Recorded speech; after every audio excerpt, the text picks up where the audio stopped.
couldn't move my arms and I couldn't move my legs. And I sensed that there was something behind me. And I was in a room that I did not recognize, dimly lit, barely furnished. And when I sensed that there was something behind me, I realized I could move my neck.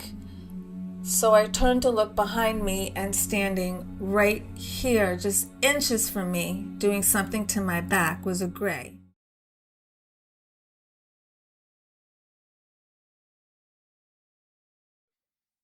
Welcome to Breaking the Silence, and we have Sev Tok back again.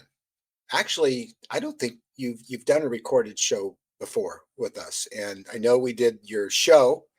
That was pretty short. We're doing longer ones now, so if you want to do a longer one later, we can do that. But this is an opportunity today to share with the community what you've been doing and what's been happening, what's been going on with you, because we haven't talked in a long while, and certainly not since the passing of our dear friend Earl.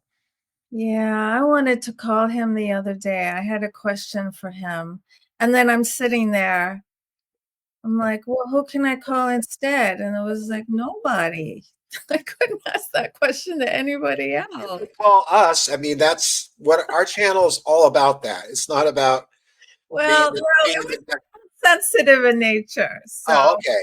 yeah, I've said this before, but it's always good to have someone, your confidant that you can say things to when it comes to your career, that you can say things to and ask questions of that you would not necessarily say to other people or ask. Yeah, that's what I have Whitley for. Yes, and so he was one of my confidants, and so I wanted to call him up and ask him about somebody, and I can't, and Yeah, I'm not gonna ask anybody else. I know. And I know exactly what you mean, because that's God, we talk to Earl every day.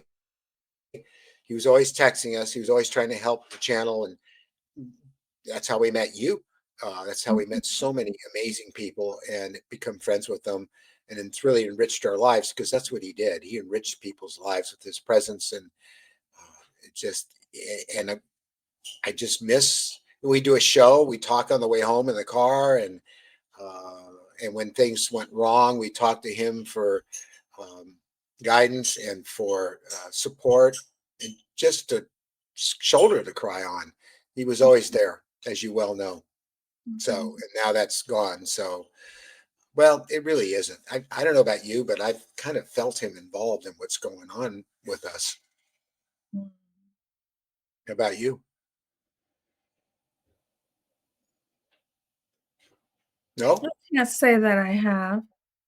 no, but I felt his presence. Mhm. In my experience with all this, but it's been happening since it runs in my family. We can feel we have visitations from our loved ones that have passed on. Yeah, me too. So I'm just waiting. I know it's gonna happen. And I know because it's happened to me before, like when my father passed away, he came to me. He came to me in the middle of my living room in this big ball of blue light.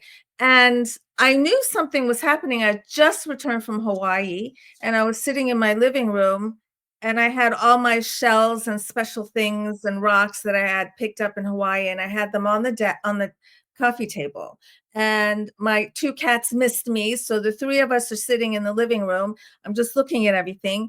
And all of a sudden, Steve, Mm. my vision changed. And like I could see the energy coming off of all these shells and rocks and everything, but it looked like fire. I mean, it was intense. And then the pitch in the room changed and I could hear it. And I looked at the cats and I said, "Something's going on. What's happening?" And then my dad appeared. Wow. And Yeah. you're fully awake, you're conscious. Oh, completely awake. Yes. Yes, I was not in bed. I was in the living room, with the cats. And so I'm just kinda waiting for my vision to change and the pitch to change in the room, and then boom, there'll be Earl. Wow. Or he might come to me in a dream. We'll see. You mentioned the blue light, the blue ball. Now, you know my artwork, and you know I drew, I did art of the grays with these spheres, with these glowing blue balls, which I believe are souls, and I'm not alone in this. So you're familiar with that, correct? Are you also talking about the black boxes? Well, I know about the black boxes, but I'm talking about the souls and what they look like, the way they glow blue, and it's like a ball of light. Um, Susie Henson, About the gray soul or just other souls? souls in general. I mean, really, Yeah, and the reason I ask you about the black box is because I know a few experiencers who knew that there were souls in those black boxes that were on the spaceships. oh, okay. Well, I don't know that you are familiar with Susie Henson's experience in her work and her book, The Dual Soul Connection, Mhm. but it's really what it's about is that some of us have a dual soul. One is gray, and one is us, and we were literally not aware of it initially, uh, through life, through childhood, and maybe through into adult life. But at some point, we do become aware of it, um, and they place these souls into us as we're, while we're still in our mother's body, and the souls are prepared for this ahead of time. That's just the very short story of it, but it's an interesting idea that about the black box and that the Yeah. souls in that, because I've experienced a black box and I've had them put something on my chest. It was my birthday, and so for my birthday, I woke up. I came to on a street corner across the street from my house in my underwear and a t-shirt. Thank you. Wow, Mary just brought me tea, Hi, Mary. and I was panicked because I couldn't get. I knew my late wife was asleep in the house, and I didn't have a way to get in the house, and I was across the street from it. What if the police came? And before I could get too much further in thought, I was something came at me very quickly, put its arms around me, and we went up like Superman and straight into this dark object in the sky, which kind of blotted out the sky and the stars. And the next thing I knew, I was going down a corridor and I was on a table, and there were all these people around me. And it was people, humans and grays both. And we know they work together. That doesn't mean they're necessarily, military or anything like that, but humans and grays do work together. I do know this. We don't know if they're from here or they're from somewhere else, but they're there. And it was like this celebration because it was my birthday. And this gray, the tall one that I know, came out, and she had this black box and it was glowing, and she put it on my chest and all this light came out of it. um, my next memory was waking up in bed, sitting up very quickly and being my heart racing, and um, I left my bedroom and went to the opposite end of the house because I was really shook. And I remember I hugged my dog, and because at that point in time when that happened, I thought that it had died down or even gone away. I couldn't have been more wrong. So the black box was there, and I always wondered what that was about. Now you make that connection with the souls. I find that very interesting. Can you tell us more about, now that I blabbed on for so long, about your experience with the black box? Yeah, okay. My experience, all right, I'm gonna tell you, I think I had maybe 3 or 4 black box stories, and I'm starting to wonder if maybe I should focus on this black box. My black box story comes from a MILAB, military abduction, and it was one of the most negative ones, and I was trying to get away, and then all of a sudden, I was surrounded by these men, and I thought they were there to help me, and they were all dressed in black. I'm like, "Oh, yay, these men came to help me." No, they did not. So they surrounded me, and one of them was holding a black box, just holding it, almost looked like a black brick. And I saw it. He didn't do anything with it. He was just holding it. All right, that was my experience. Then recently, I interviewed Denise Stoner. Do you know Denise Stoner? She's an No, No, I don't. I would Okay. like to, but I don't. And she's also an experiencer advocate, and she has a lot of history and experience. She has been on craft, and she was handed a black box. Mhm. And then she was told to go outside of the craft. There was like a railing, and there were other humans with her. And the spaceship went to these pretty little homes that look like ski chalets or something, Huh. Colorado or Switzerland. We don't know, but that kind of effect. And when the spaceship got on top of this particular house, she was to empty this black box over it. And it was understood that there was a soul in there, and that soul was going to go into the baby that was either being born or had been born in that house. Then I know two people who've had a near death experience, and they ended up in a black box. One of them is an experiencer, and one of them isn't. Hmm. And I know someone else who was on ship, and she was walking down the hallway, and she looked into this big room, and the walls were just stacked with black boxes, and she understood that those were trapped souls. Hmm. So is it tied in with NDE? I don't know. It's just very No, interesting. I don't know either. I tend to try not to look at it being in a fearful way and not in a negative way because human beings are so quick to do that. Mhm. There could be a very important purpose as to why they're doing that. Now, this here, I'm going to show you this. This is I did. It says 2019, but I did this back in 1994. Um, and it's been a theme that runs through a lot of my artwork. I've done it time and time again. I've done animations of it, and of course, Susie Henson talks about this a great deal in her book, The Dual Soul Connection. And when I'm reading her book, it really grabbed me, and so immediately, she's in New Zealand. I sent her that image, which she found really uh, exhilarating because she said that she hasn't had a lot of people have experiences come forward and talk about that, the fact that souls are being placed into human bodies. Um, in her book, I don't recall her talking about the black boxes, but a lot of people know about them, so I'm finding this really fascinating what you're telling me right now. Me Um, too. There's yeah, something going on, and maybe the next element we're to uncover is the black boxes. There's always something new that we're finding out about, and now it seems like the men in black, the astral men in black, and black boxes. See, hmm. that's popping up a lot Well, with my experiencers and in my conversations. what I was grabbed by that night was all in black, like the Grim Reaper with this hood on, but I could see the face, and it was definitely a gray, Mm. it just it didn't scare me.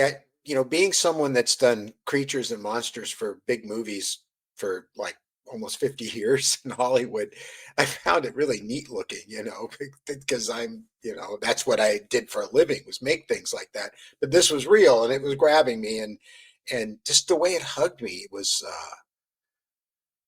was really something. So it makes me wonder, what were they doing that night? Were they doing maintenance on that other soul that's inside of me? If we're to believe it, and I'm really starting to think that there's something to it. I talked about her book, Susie Henson book, before, and I'm not going to go into a lot of detail right now. But um, if you are not aware of her and her work, Yeah. you are. Mhm, Yeah. If you haven't read the book, I would highly recommend it. mhm. Um, it's weird when you read someone else's book and it's kind of your story too. Yeah. But I mean, really, kind of almost identically. And all the things you didn't want to talk about and held back on was all in her book. And it's like, okay, Yes. That's the power in reading other people's experiences. I really want experiencers to do that. As many stories as you can get your hand on, read them, yeah, listen to 'em. It's important. Even when you're like, "Nah, I've heard that." I'm like, "No, just no, listen, no, no, no, no, no. listen." You're absolutely right, Sev. I'm reading Debbie Cobble's book right now. Oh, I just interviewed her for my show. Oh, great. Well, she's Parts. well, you know how we did a show with you where you sent us your footage and we did the animation and everything Oh, too. I love that. I love what you put together. Do you have any of it to share right now? I think I sent you. Well, no, I can add it in later. It's not a problem Oh, because we're recording and I'm going to edit the show. And so as right. you're talking I about, meant right now as so I can look at it and talk, but that's okay. oh, I don't have access to it right now. Okay, that's okay. I mean, I You can. did a marvelous job. And what's okay, that's another thing.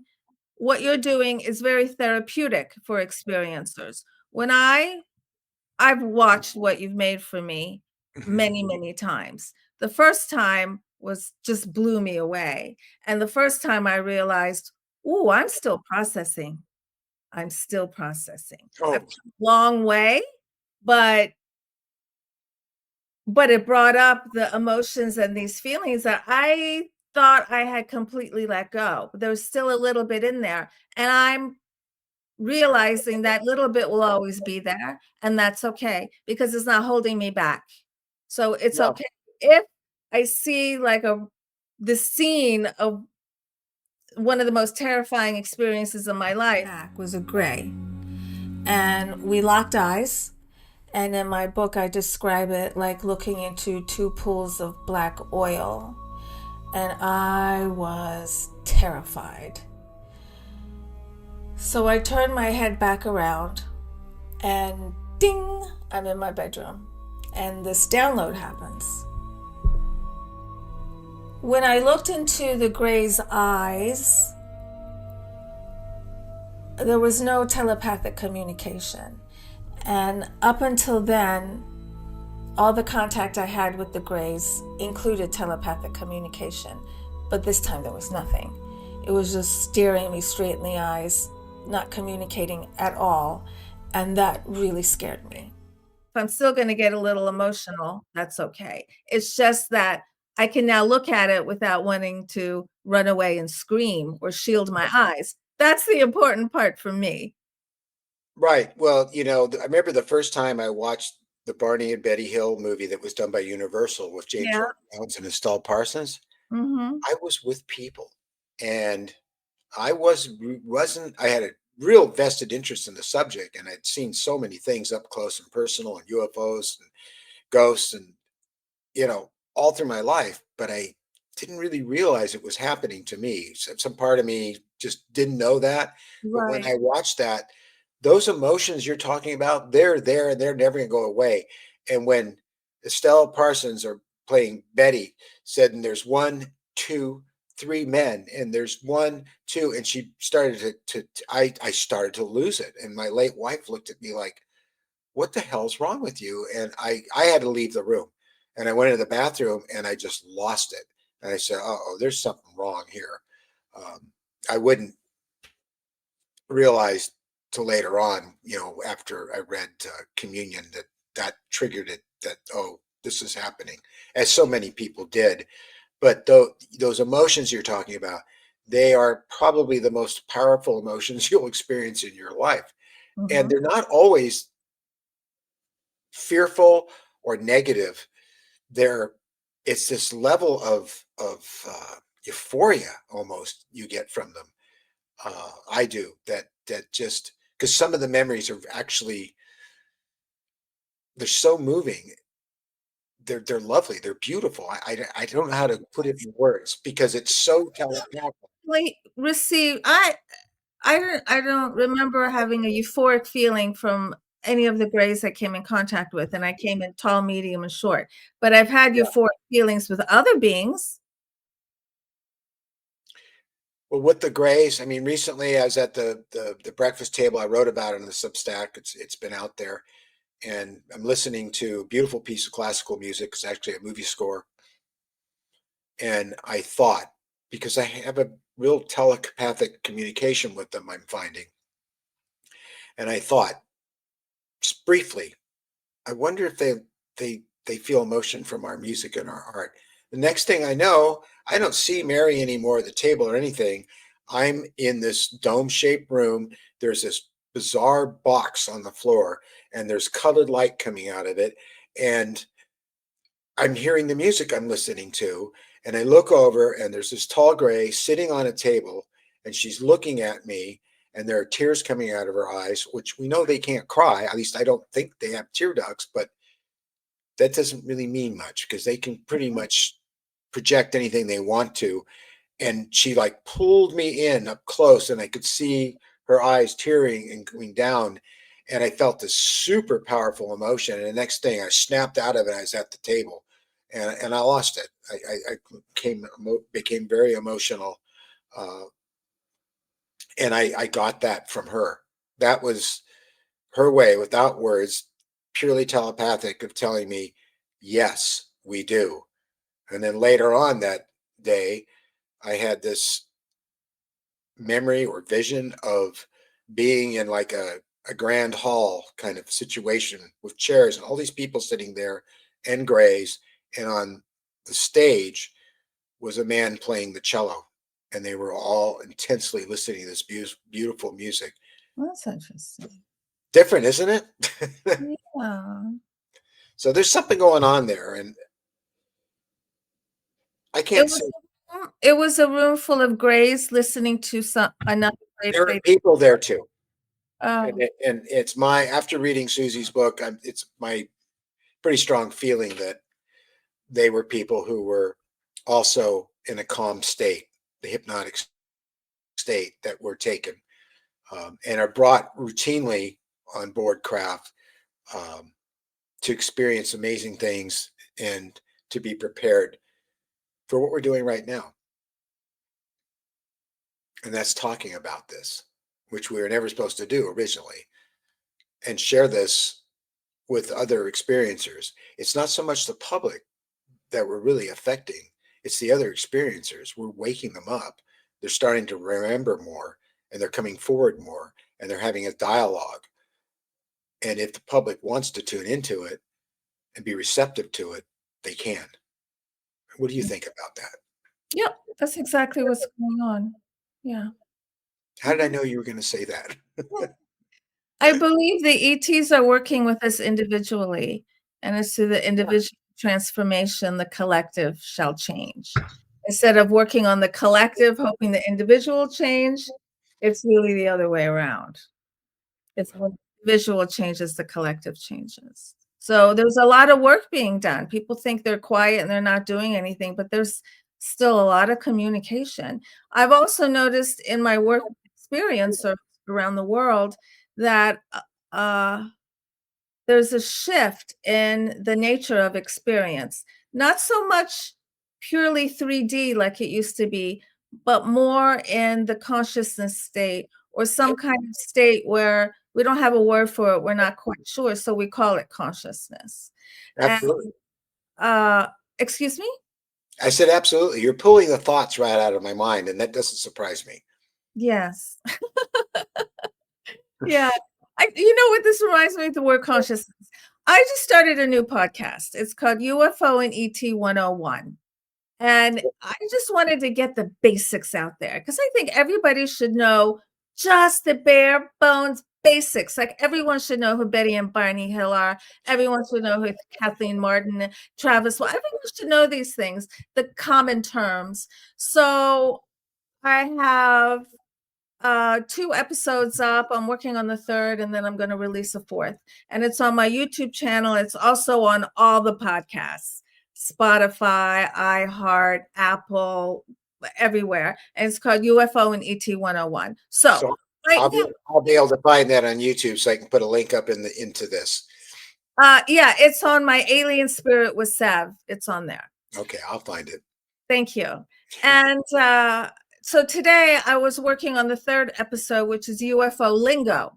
I wanna do like a glossary of terms. Okay, so I only got to D, and it took me like 2 days. I'm like, "Oh, alright, I think I need to split this up in parts." So I got to D. So while I was in C, I'm like, "What are C words?" Consciousness. So I'm like, "Yes, consciousness would be in the glossary of terms when we're talking about UFOs and ETs." Absolutely. And Right. H would be for humor, because they do have a sense of humor. Willie and I were talking about this yesterday. He's texting to me from 47,000 feet, flying to the UK in his plane, and he wanted to know what I meant by something I texted him that happened to me that night. Uh, that was just crazy. And I remember when he said that we have both been what was the word he used for it? Not spoofed, but pranked. We've both been pranked, and they definitely have a sense of humor. And it's like they get into your head. They know what you think about. They know what you joke about. So they'll take something you joked about and make an image out of it, and you'll experience it. And it's almost like they're testing you. See, will you be afraid of it or will you start laughing? I broke out laughing. Yes, yeah. That happens with my clients too. I do soul purpose sessions Uh huh. Oh, you and do. third eye journeys. Yeah, the soul purpose session, it's multidimensional, interdimensional that comes through for my client. Uh, Reading their energy, their guides, my guides, and just picking up information that floats around us because we live in this matrix of information. Oh, And so yeah. what comes through is my client's purpose, why they're here on earth, how they can manifest it, what their best career paths are, and how they can manifest them. A past life comes up that explains something that's going on now. And also a mental belief or two. We all have them that might just keep us from progress or success. And Wow. so and I write it all down and it's 6 to 8 pages worth of information, sometimes 10 pages worth of information. And also we talk about meditation and we talk a lot about the energy that you radiate and how Hmm. you can tweak and redesign your aura because it's your aura and the energy that you radiate that determines your reality. That's So we right. That's your energy field. exactly. And the Greys point out to us that it's very important that we understand that our ability to heal and be harmonious with everything around us is knowing and understanding and believing in our energy fields because they affect everything. Absolutely. Yeah. So in these sessions, there's a lot of time spent on my client's energy field and helping them learn how to tweak it because your energy field is being tweaked constantly. It's Mhm. always changing. Yeah, Uh, that's true. okay, but why did I bring that up? What were we talking about before that? Oh, okay. So as I'm writing for my client, That's often right. often there's jokes and they're funny, and I laugh out loud. And I like it when they, make jokes. It's not just the Greys, it could be any being, Well, any non that's true. That's true. That's true. just the Greys, yeah.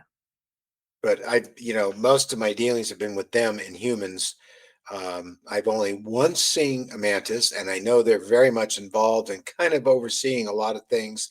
Um, and humans, just humans, You mean and like in they're not experiencers. And if they are, they've been allowed to have full consciousness while being around the Greys, and they work with them. But I can't be sure of that. That's strictly speculation on my part. But I do see human beings there, and I can tell the difference between them and the people who are experiencers that have been, picked up at night.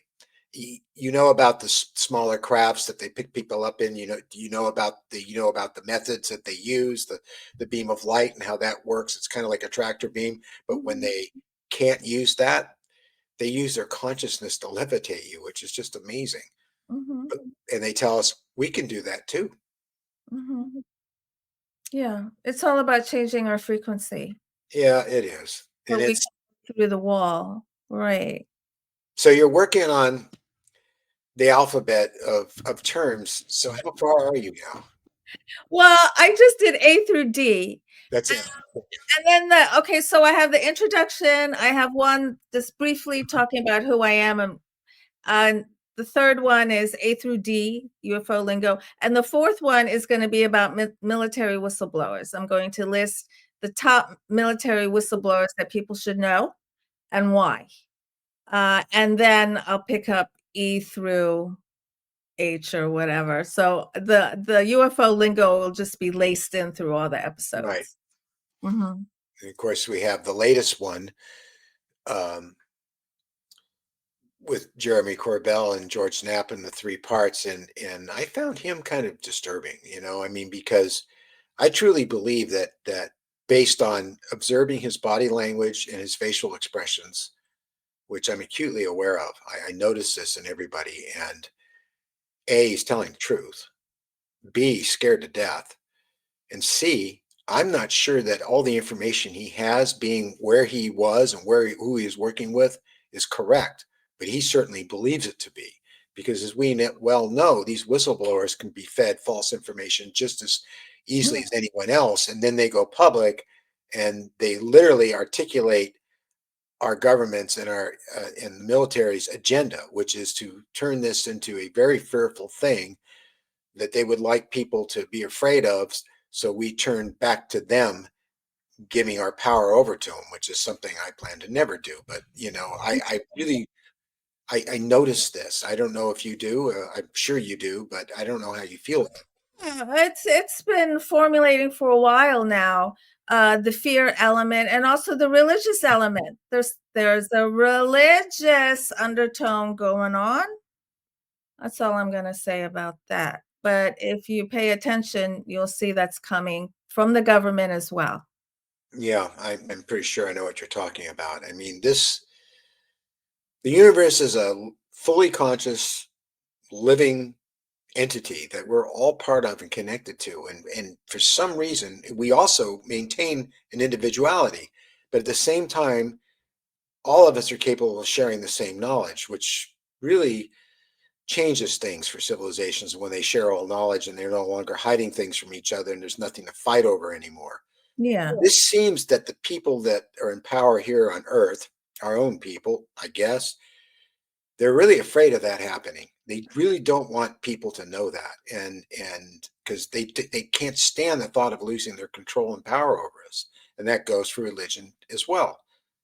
Um, but I think it's something that ultimately they're not going to be able to control. Yes, I agree with you. They can control it right now. I can see them controlling it for a little bit. Yep. As far as the whistleblowers go, if people think they're really telling secrets, they're not. No. They're not. The government knows exactly what they're saying, and they might pretend like they're telling secrets, but they're not. I mean, we know how this works. And we were talking earlier about a lot of ufologists are being threatened. Yeah, it's true. And, this is something I went heavily through in the 90s. I think you remember that I was threatened. My family was threatened. They went to the studios where I was working on movies and they were telling them not to work with me anymore. And because I was uh, in trouble with the law, that I was a criminal, I had stalked, I was hounded, I was helicoptered to death. I was people hiding in the bushes, taking pictures. I had threats and emails from the CIA and the NSA. It was really out of control, and didn't stop until my late wife said, "You stop doing this, or I'm leaving you," and I did. Then it stopped. They meant business, Yeah, they do. you Yeah. know, and so I haven't had any trouble at all. Knock on wood, so far. But I'm starting to see around me people are. Um, you know, it's just Mary and me. All we're trying to do is be of service to the community and help people with this Yeah. experience. We're not about having a top hit show with the most, numbers and the most clicks and everything. We're very slowly but surely attracting the people who have these experiences so they can be together in safety and talk about this stuff among themselves. Yeah. And yes, yeah, I'm discovering that there's certain things that we can talk about and we're not bothered. But once we hit this particular subject matter, and I'm not going to mention it, we're bothered. yeah. So right now, I'm comfortable talking about all the things I'm comfortable talking about. Yeah, Some things I'm I not get it. talking about, and I'm not going to. Maybe I'll change my mind later. But I'm not the only ufologist like this. It's just No. everyone I know has had some at least one threat, at least one. And not only that, but even I had an experiencer come to me with this incredible, incredible story. incredible story, and after we got off the phone, he was threatened. And, but he kept wanting to talk to me, kept wanting to tell me the story, and I can't he's too afraid to completely come out. So, the reason a lot of experiences aren't coming out is because there's still people getting threatened, and I get it. Yeah. So Well, the people who come out, I'm like, "Oh my gosh, thank you." It doesn't mean you're gonna get threatened. It doesn't mean not every single one gets threatened, but like just about every ufologist, not necessarily experiencer, but every ufologist I know has been threatened. I think where they start to squirm a bit is when you talk about what you've seen inside the craft and the technology.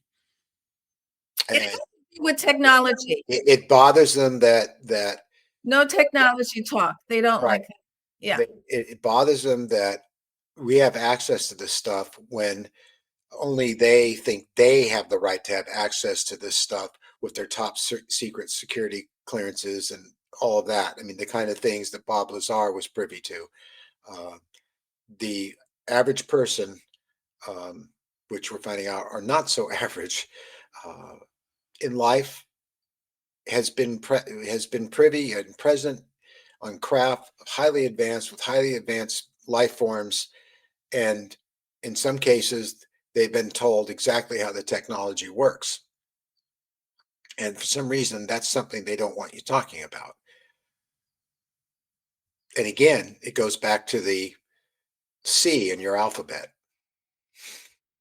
Consciousness. Yes. Yeah. Yes. I was talking with an experiencer recently, and he was telling me how you he could fly the craft through his consciousness. And we've all heard this before, that Oh, the yeah. craft itself is its own living being. Mhm. It has its own consciousness that interfaces with yours, and that's how it knows where to go.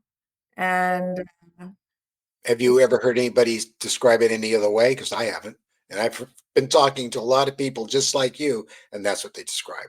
yeah, It makes perfect sense. if they're even allowed to fly the craft, yes, that's what they say. Not, not everyone is. Not Right. everyone is. But I know a few that have been. Or we know Travis. I mean, if you, I know you've read Travis's book. Forget the Yeah, movie. and I know Travis too. Yes, I've Yeah, seen sure. But I mean, he yeah, went into that room with the chair sitting in the middle, and the yeah. closer he got to the chair, the darker the room got. And he finally gets in the chair, the whole room goes dark, and he looks down, there's stars. He looks above him, there's stars all around him. And that's when he figures out if he sits in the chair and puts his hand on that pad, that he could control the craft. Too bad that wasn't in the film. But Well, the new version is supposed to have more in it. let's hope so. And let's hope so they stick to the drawings and the things he actually saw.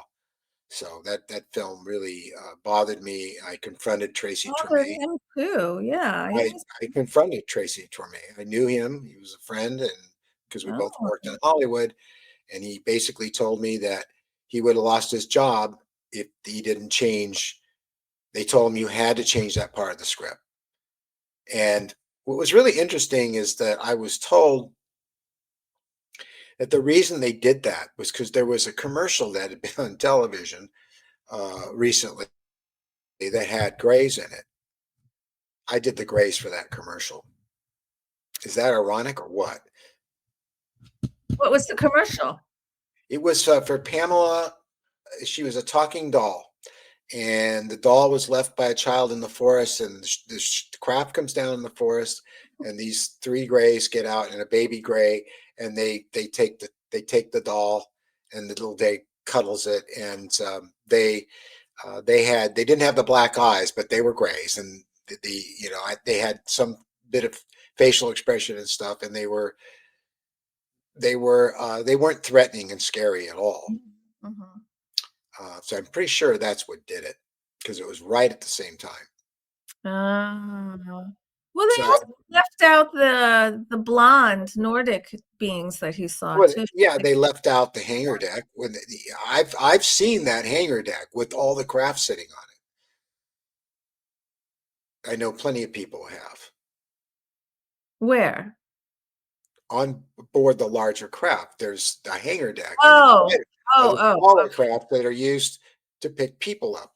Mhm. They're like transporters, smaller vehicles, smaller craft. Yeah. Yeah. So, a lot of people have seen that too. It came as no surprise to me. I was reading Susie's book that she was describing that over and over again in the different shaped crafts. Mhm. So what you were talking about with how experiences happen now has become more on a conscious level. I mean, Mhm. a level of consciousness Mhm. where they don't have to come to your house, hover over the top of it, use the blue tractor beam, come inside the house and get you. They're constantly in contact with you, constantly around, it seems. And I've been aware of this lately more than ever. And I hear other people talking about it as well. And also in meditation. Mary and I meditate every morning before we do yoga. And what's happened just recently, within the last few weeks, is that when we're meditating, we're sitting right next to each other, and my eyes are closed, and I start seeing all these beautiful patterns and colors, Mhm. which I've seen since I was a child. I see them all the time, but this is Mhm. different. These started, the patterns I see with my eyes closed, and I'm seeing them right now. They're mostly kind of a soft purple color against black or darker purple, and they're very sacred geometry and geometric and flowing patterns. Mhm. But what happens is these become like a photograph being developed in a dark room. Suddenly I'll see the image of a gray looking right at me. And Mhm. then I see, as I did 2 days ago, this amazing blue glowing light descending, like I feel like it's descending down into me over and over again in waves. And then next to me, Mary, I hear Mary say, "There you are." And she has no idea that what I'm experiencing, and she's experiencing seeing something very similar, and we both compare notes. Oh. And this has been happening. And we've been seeing symbols like this checkerboard I saw that comes out of brightness, and it's like circular, and there's this checkerboard on it. And then I see the symbols, and then maybe I'll see the face of a gray, or sometimes something that looks very human. We're conscious. We're awake. Our eyes are just closed. We're meditating. So Mhm. I'm I really believe that meditating is Mhm. really important. It always has been, but especially now. Have you been meditating regularly? Oh, my parents taught me how to meditate in the 5th grade. So, Oh, I've been meditating since then, yes. mine had. And, I suggest, for people who wanna come in contact with ETs, meditation is the best way to start. Because I say when you're on that playground of the consciousness, you're gonna come in contact with every being that has a consciousness. We're all playing on the same playground. So and meditation takes you there. So you're not only gonna meet ETs, you'll meet other beings as well. There's an unlimited assortment of beings. It's very That's the true. best way to get there. Um, the other night, I don't know if you saw the video. It's on our channel. It's been circulating around. Um, it's finally warming up here, and we're starting to get some clear nights because we live by the beach, so it's cloudy a lot here, foggy at night, marine layer. It was clear that night, and we were in our gravity chairs, and I had my night scope. We have a really nice high-end night scope that's color. We had our Celestron binoculars. I have the Sony A7 there if I need it. But we were just seeing satellites after satellite after satellite. And I know aviation very well, so I'm able to identify all the aircraft, the helicopters, the airliners, the corporate jets, the Cessnas 172 through the rest of the numbers. I know all my aircraft, and I know satellites, and I can check for them on my app. What we saw was a result of us talking and say, well, let's try meditating for a little while, just see if we can encourage something appearing. And we opened our eyes up after a little while, and we looked around, and it was only a few beats before something showed up. And Mary and I both knew right away it wasn't any kind of aircraft of ours or satellite. It was reddish. It was very bright and it moved very slowly. It seemed to slow down, then pick up speed again. We got it all on video, to make a long story short. And I put it online so people could see it. And it's very similar to what Chris Bledsoe, if not identical, he captured down at Contact in the desert. We weren't there, but I saw the video he shot. And then another friend of ours in our group who comes to our support group meetings, and he's been a friend through a while, through Earl.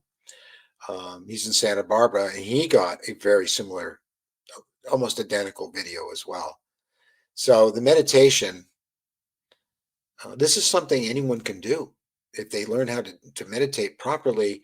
You don't have to be some UFO celebrity to attract their attention, because it's not what it's about. It's about connecting with them. And No. so, have you tried this? Oh, that's a good question. I've seen an orb out here, this beautiful orange orb. It was amazing. I have never Or sat down and tried to call one in, uh-huh. but recently, you know what? I think I'll give it a try. I've never really even Yeah, tried. you should. And you Well, here's don't the have to thing. put it on. You don't have to put it on video. I mean, proof is, to me, is just not important. But it's kind of nice if you can get it just to share with us. Yeah, and at the same time, I'm like, Yeah, people call in orbs, and we don't. If you communicate with it, good. But if you're not, if it's just something coming and flying around and leaving, I'm like, what benefit is this really? Seriously. How about no, some it's communication? enjoyable. You know, I don't you know know. what it proves. Well, the thing is ultimately we can't prove anything. If a large saucer comes down, hovers over my house, and they can see the gleaming metal of it, and they can see the windows are open, they can see people looking outside, no one's going to believe it if their minds are made up. It's only good for us. Oh, look who showed up the other. Maybe the whole orb thing is big now because it feels safe. It's not scary. Yeah, Not a spaceship. We don't know what it is. We might have been. think that they know Too far away to know. what it is. Yeah, Excuse me? Yeah. And I mean, the orb that I saw, I communicated with. There was information. That I'm interested in that. But yeah, just have one flyer. Anyway, I'm like, well, I'm gonna try it one day. Now that it's warm out here, one night I'll go out there and see what I can do. yeah. I think everybody's been kind of orbed out. We one of the people in the Zero group has motion sensitive cameras all around her house, and there was a disturbance at 5:30 in the morning, and what she captured um, was self luminous, very bright, and it was big. I mean, it was like that big around and close to the window. It That's was really cool. interesting. You could see it moving, and it wasn't the camera moving because the camera was locked off. It's a permanently fixed camera. So that was impressive. But you know what? When we've had our support group meetings here, we have seen these blue white orbs, tiny bright little Tinkerbells in the house. That's And cool. then, yeah, and that's really neat because obviously you're seeing something that's definitely paranormal. You don't know what it is for sure, but Right. it's something that people are seeing. And then we had someone here who doesn't have the experiences, but he's very interested in the subject, although he has out of body experiences and stuff. So I think he's part of the program, but doesn't know it. But he's sitting there by himself.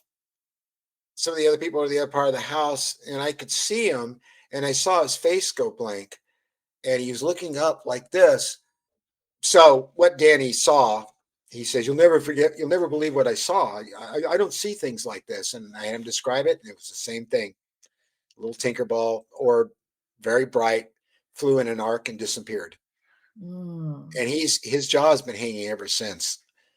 mhm, So obviously, to me anyway, and I always say in my opinion that this is something that's connected to our experience. mhm. To our ET experience? Yeah, I think so.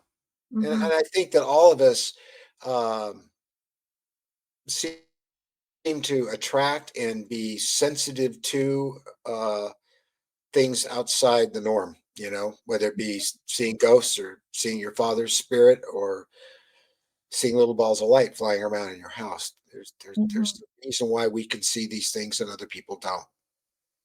Well, I think we can all see them. Some people Yeah, don't even maybe. can see them. Some people don't even know they exist to even see them. Some people don't know they can see them, and some people just don't believe that they can. But if you believe that you can, eventually you can. It Sometimes you have a witness with you and they don't see what you're seeing, right. but the Ex other ones do. yeah. So Mhm. their filters are a lot stronger than than other people's, I guess, because I've had people have a traumatic experience with me in the mountains while on an astronomy trip. It was just me and my friend, and this bright light starts shining on us when we're looking through our telescopes. And I look over, it's dead silent, and there's this big sphere right there, and he's looking at it. And this is a guy that he's very much a materialist in the sense that he's very skeptical of this stuff. He's part of the Planetary Society and that Carl Sagan, that whole crowd, and it traumatized him so much he doesn't remember it anymore. And it like 2 weeks later, he had no memory of it at all. But my Mhm. late wife remembers the next day him being very excited about it and very unnerved by what happened. And he talked about how I ran over to it. And that really worried him. He thought something. I did like what Travis did. I, I approached it and it pulled back from me. It was really something. Other things happened later on that evening after we went back to the cabin. We were staying in the mountain. But 2 weeks later, he had no memory of it.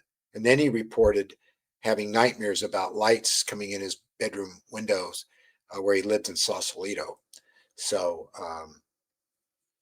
which I didn't comment on to him because I just didn't think it was the right thing to do because he really wasn't part of it. He was collateral. He was in the right place at the wrong time because it was really about me that they were there.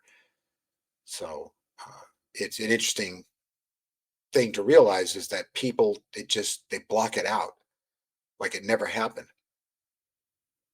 Yeah, and that messes you up. Yeah, it does.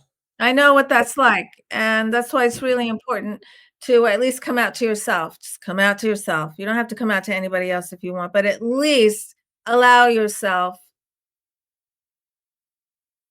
love yourself enough to tell yourself, "Okay, that was a real experience. I'm not gonna hide from it. This is part of my reality. Now, what am I gonna do with that? Am I gonna go tell somebody else? Okay, well, that's on you.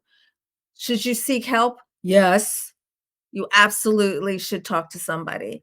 I am the new director of Experiencer Connect at the International UFO Bureau.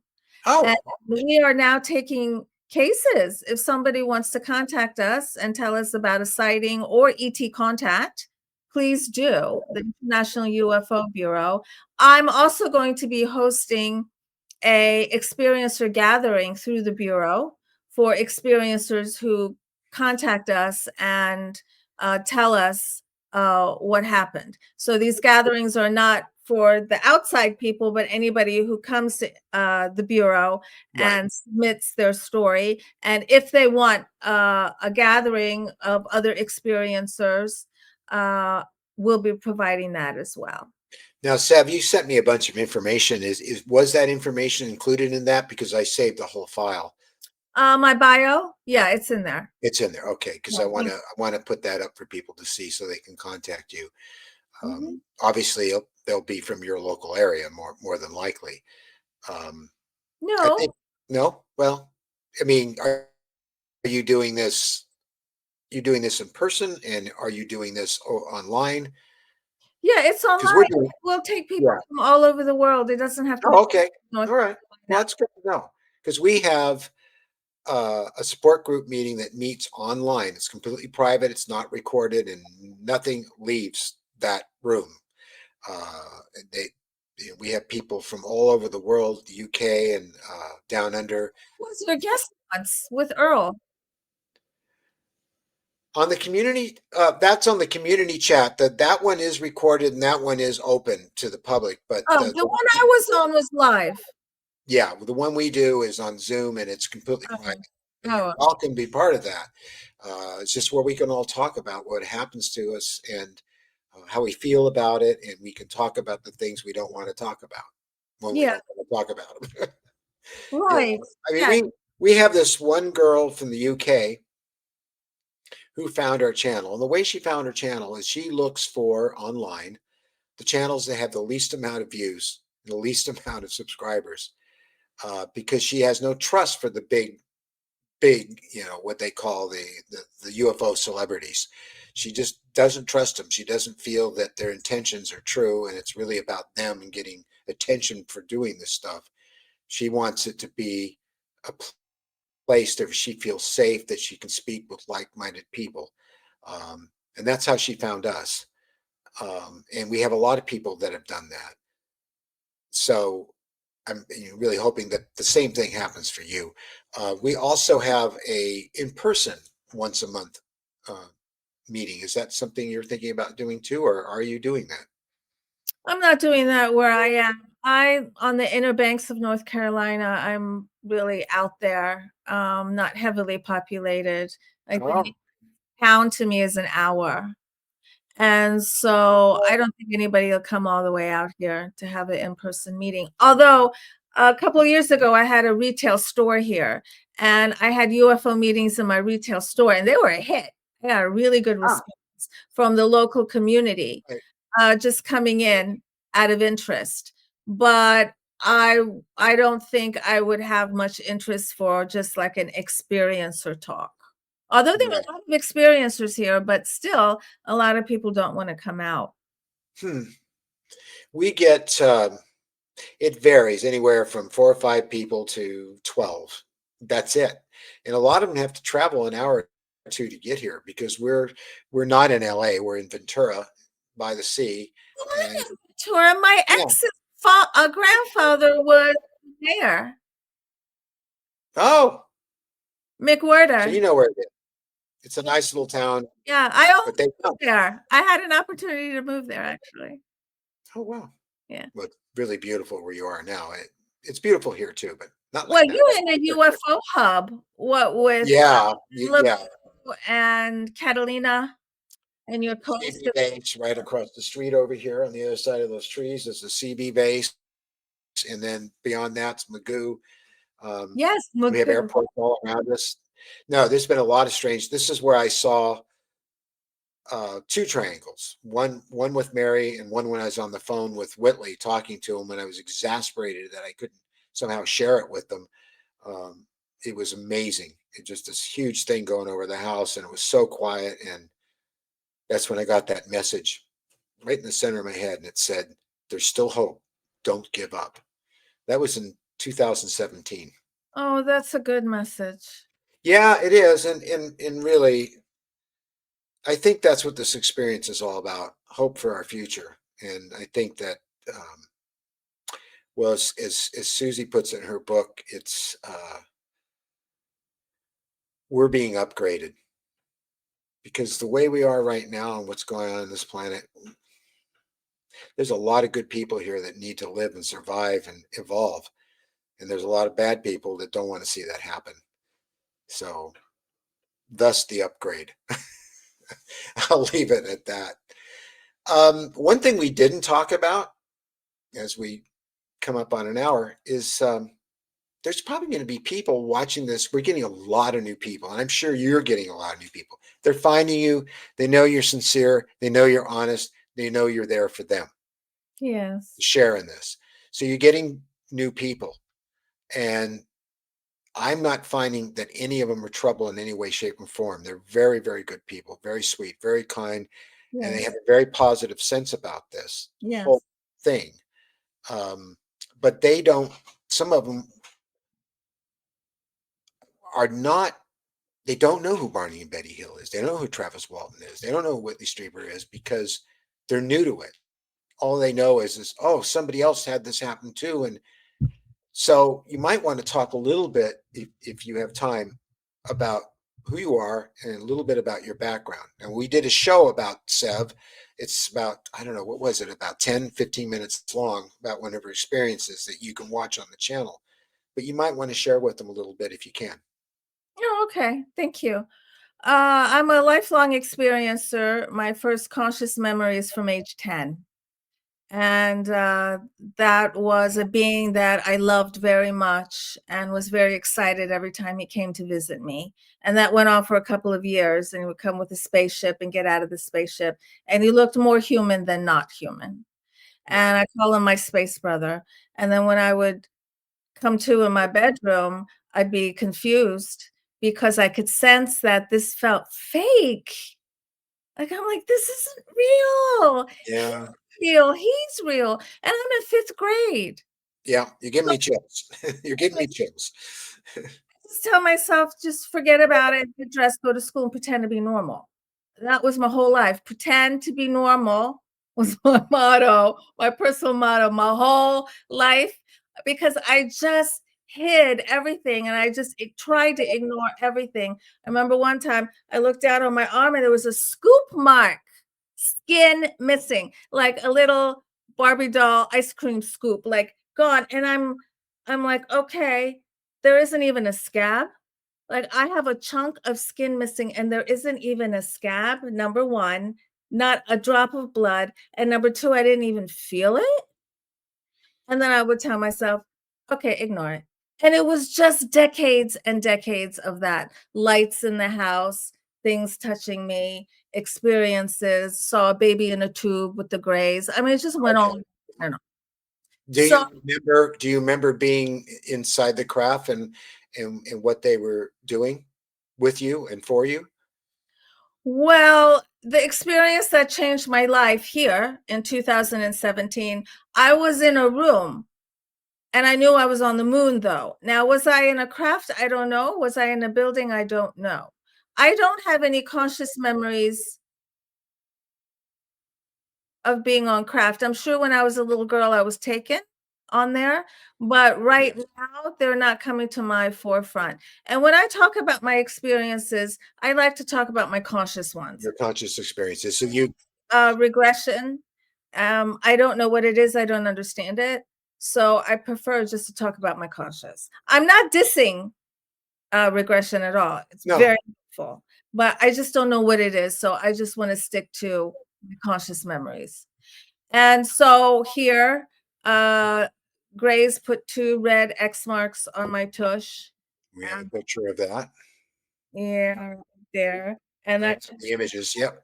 yeah, and, one thing led to another. I reached out to Kathy Martin. She helped me, then the book came, and then speaking at conferences, and just kept just snowballing and getting bigger and bigger and bigger and bigger and bigger. I'm like, "This is amazing."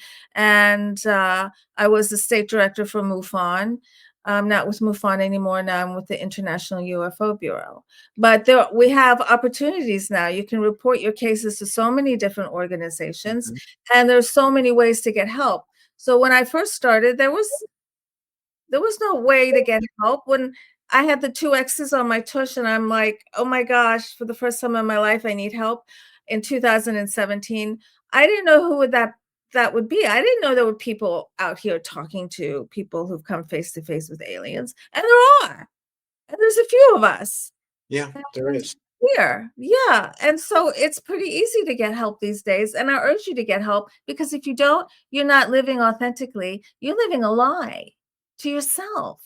Just admit it to yourself. Yes, my journey on earth includes ETs. All right, let me understand this. You don't have to be afraid of it. It's true. That's true. Yeah. Do So do you find that what I've found is without hypnosis, because I have a lot of conscious memories, but without hypnosis, I will remember things because I get triggered by other people who bring things up, and I get this chill, and yeah, these emotions flow out of me, and I remember that same thing happening to me, and that memory is buried in my subconscious, but somehow they brought it out. Maybe it was supposed to come out at that time. because I think a lot of it is supposed to work that way. Have you had that experience? Of a memory coming forth when I wasn't expecting it? Yes. Oh, yes. It was ET contact and MILAB. The worst, most horrible experience I've ever had with the MILAB. And it's really interesting. I was actually going to ask you about that earlier when we were talking, like these downloads that come. And you know that it's not imagination, you're not making it up, it's not a fantastical story, because not only are you seeing it, but you're feeling it and you can never forget it. No. That's how you know it's not a dream. We forget Yeah, sure. No. Yeah. There Mhm. you go. No, yeah, no, yeah. So I do believe A that new all thing. knowledge and all thought has energy. And when we are in a similar vibration to the vibration of that knowledge, we know it. And some call it an aha moment, but it's all Mm. sitting inside of us. And when we resonate with the frequency of that information, we know it. So that's why I urge meditation to raise your frequency, and then you can align with high frequency information, which is what everybody wants. And I think when it comes to my experiences, because I'm always working on raising my vibe. I keep on trying to raise my vibe, try and consciously remember more of what happened to me that holds a higher vibration. Maybe I'm not quite there yet. Well, I don't think any of us are, but we're closer than we've ever been. Do you do you write down the things you get in a download? Because I do. I mean, I wake up in the morning, it's like I feel compelled to just get this out of me and share it with the group. What happened, as I did just from 2 nights ago. Uh, it was the most. It was the most one of the most beautiful experiences. Just I don't know how to find words to express it. So I Yes. did by writing about it on Substack and then sharing it in the various communities that we're part of. And the people resonated with it. They all reacted to it. And what really got me is that they had the same experience. And that's why they got so excited about what I wrote about because they had that, didn't share it. I shared it, and they're all checking in like, yep, that's it. Um, so I think it's real important to write the stuff down, even if you don't share it. I also try to visualize it by doing art. When Susie's book triggered me remembering about being taken as a 6 to 8 year old child aboard and being in the midst of other children that weren't all human, and we were being taught to play by projecting imagery and levitating. It felt like we were levitating stuff. I think we were projecting imagery that was three-dimensional from our minds and causing these beautiful things to spiral and float in the air. Oh, And then I got very emotional because I remember how I felt afterwards. And it reminded me and it triggered everything. And I remember at that age missing them and missing that experience. And like you said, I'd go to school and I go, this isn't right. This is wrong. I'm not supposed to be here. I'm supposed to be doing that. And these people don't know about this. And how do I know this? And then as years went by and I got older, I filed then under great childhood imagination. And the indoctrination of my own culture said that didn't happen. And then years later, you're reading a book and you're reading someone's experience and you start feeling these emotions and you start to uncontrollably cry and tear and you can't finish it. You have to get hold of yourself and then go back to it. Man, that kind of emotional response does not come from something that's imaginary. I don't that's care. right. Yeah. That's right. We don't have a word for that. I'm always looking for new words. Here I am making a UFO lingo on my new podcast. But we need new words for that experience. That's not a dream. What is it then? We need a word for that. It was a real experience and we're reluctant It's in to another fully dimension accept. beyond Well, 3D. this was a real place. I was really there. I was really in that situation, and it was something that I loved and looked forward to all the time as a child. I had a secret life. I would see them coming in and out of the walls, and as a child, I thought they were like fairies or something, and they were living in the walls, and I tried to listen for them. I put my head during the day to the wall and listen to see if I Oh, could hear anything because I saw them going in and out. Um, you look back at the innocent thoughts you had back then, and you realize there was something really happening and it was real. But the other thing, and we talk about consciousness, they function totally unconsciousness. They're non-speakers and everything is done telepathically. And so many things that we experience from them is delivered to us in something that we will interpret to ourselves into English or into language, but it wasn't that at the time. And so we find it very difficult to find the words to express what we experience through a telepathic experience like that with these visitors. yes, the telepathic experience is absolutely remarkable. We need to develop that further. And we all have it. So if you Yeah, ask we do. the experiencer the night before they were taken, "Can you talk telepathically?" They'd look at you like, "No, I can't do that." And then they're taken, and then they come back, they're like, "Yeah, I talked telepathically with an alien." Like, I could do it. You could do it. I also like to think that civilizations that are loving can talk telepathically. Civilizations that are not can't because it's not to their benefit to talk telepathic. Imagine what would happen to us if we were talking telepathically to each other. It wouldn't work. No, we wouldn't be able to record this show. We'd just be sitting here like this, Right. you know. Um, Telepathic radio show. That's but funny. the thing people worry about, we have recently proven that that human beings do have telepathy. Of The course. telepathy podcast tapes, We have it. amazing, Well, amazing podcast. we Yeah, knew before but that. people worry. People worry about. They're afraid of it because God, that would mean they could read my most private thoughts. Not if you don't want them to. That's entirely up to you. You do have choice in it, but you can at least communicate. And I don't myself feel I have really anything to hide, but that people do, and or maybe some things are just so private, they're not bad, or they didn't do something bad. They just want that to remain private.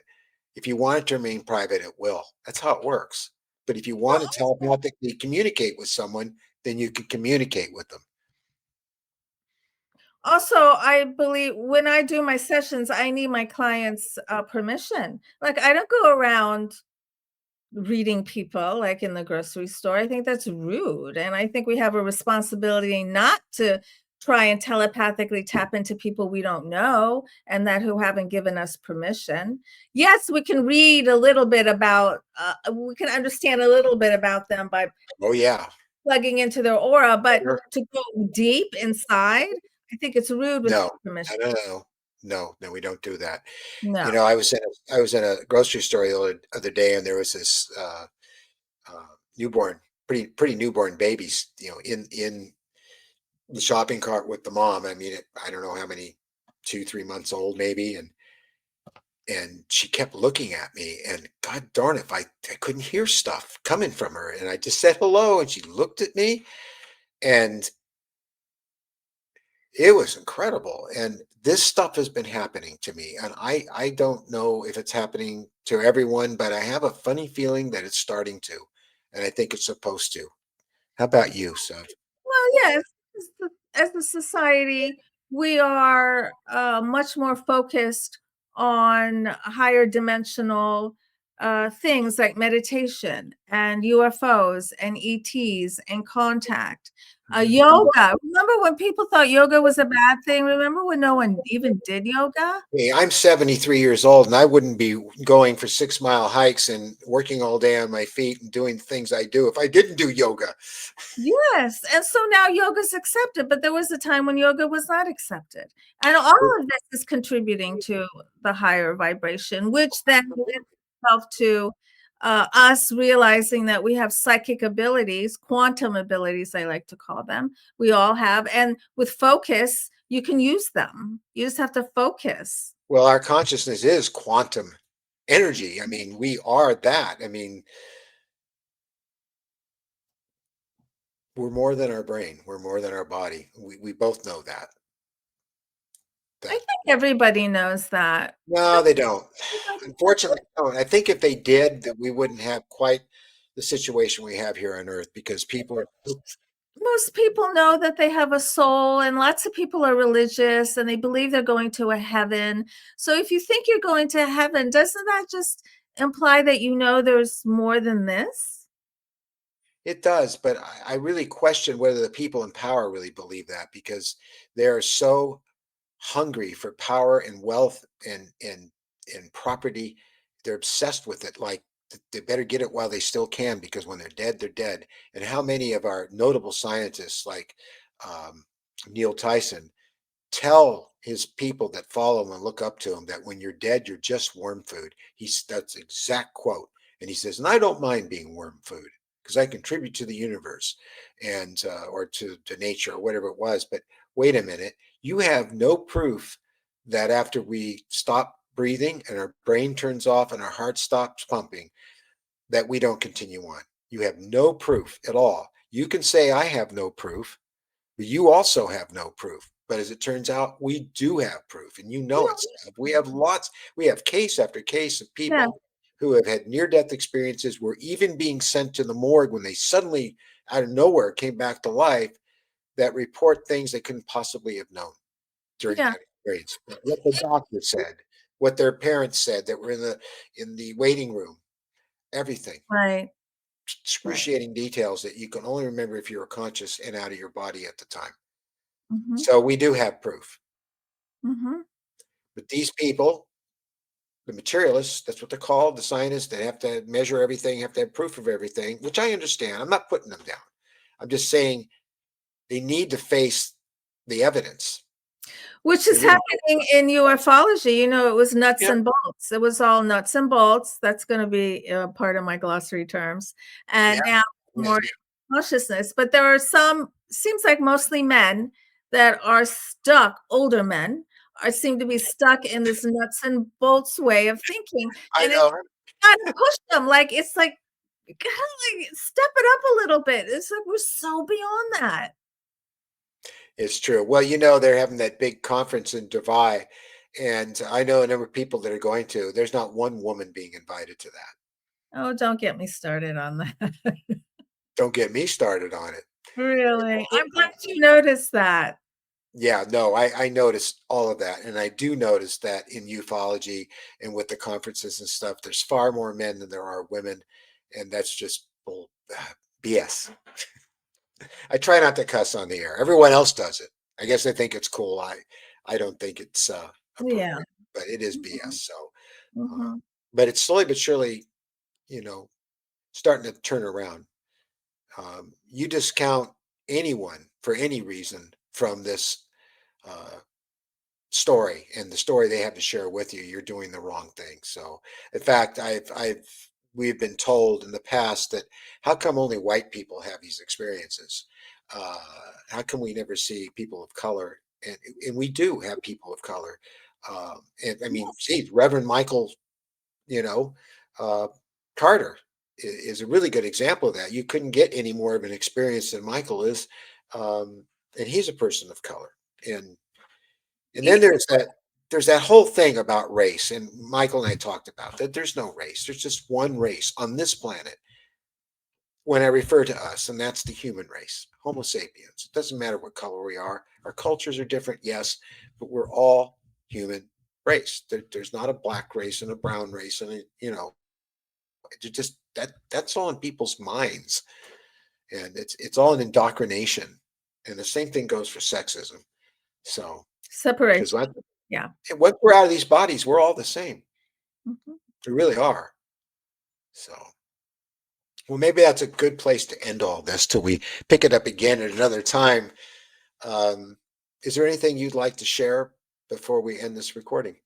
Yes, thank you. It's been a pleasure to be here with you. No, it's I'm been a sorry pleasure to be here with much. you. I'm Thank so glad you could do it.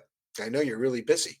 If anyone would like to contact me, it's sev@planetsev.com. My website's planetsev.com, and that's because I have a planet and a star system named after me in Star Wars, and actually, Andor mentions my name. Andor mentions the Sev Tok planet or the solar system, I don't know. Wow. Uh, I didn't know that. yeah, it was a gift. My girlfriend was writing dating a writer who got a job writing a short story for Star Wars, and he said he liked my name and he was going to name a planet after me. And I Oh, thought, kidding, but the book came out and there I was, and I'm now in Wikipedia too. Wikipedia. Wikipedia. Yeah. Uh, Also, if you'd like to share your ET contact story with me, please do. You can go on my website. There's a really, really, really short questionnaire just so I can get the basics, and then I'll contact you when it's very private. I also love experiencer art. I am into experiencer art. When I give lectures, I love to show experiencer art. If anyone has some experiencer art they'd like to show me, I'd love I to. have some. I know yours are amazing. I've only done a few thousand pieces and I'm painting still. Yeah. And I have my new podcast, UFO and ET 101, and my talk show, Alien Spirit with Sev, on my YouTube channel, Alien Spirit with Sev. And I'm talking at a conference in Colorado at the end of August. It's the Snippy Conference. Hmm. You know, Snippy was the first documented animal mutilation. It was a horse. Oh, poor So now they're thing. created a conference around it and other I don't things know. in the work. We'll I see. don't know who's doing that stuff or why, but I wish they wouldn't because I love animals. So, um, I was going to ask you one other question. It slipped my mind because I'm so conscientious about animals Me and too. not have not. We're vegetarian. We don't eat Too. dairy or meat at all because Kids to experiencers, they change how they eat. yeah, you'll live longer. That's for You sure. know, that happened to Chris Bledsoe. He was a big time hunter, and he actually killed one of the biggest bears. I think he won a contest for killing the biggest bear, which just I breaks my heart. I can't even tell you. But I in experience, he was told, I'm paraphrasing, "What are you doing? You should be going out there just killing these beings just for nothing." And so he stopped hunting. well, that's good to hear. I'm really glad he did. So, um, I had another question, but it slipped my mind. God darn it! But really, thanks so much for being here, and thank you for everything you're doing. You Thank know, I you for mean, what you're doing. I remember what it was. What do you do to relax? I Well, know what I do. I like hanging out with my friends. I like to knit. I'm always making things. I'm very, very creative. You're a maker. Excellent. Yeah, also painter, drawer. I've just I've been artistic my whole entire life. So for me to relax means I'm creating art is how I like to relax or hang out with my girlfriends. Art is very zen, and I do it every day. Oh, it's a form of channeling. Yep. All right, Sev. Well, I'm going to really thank you so much for being on the show. My pleasure. Thank you for having me.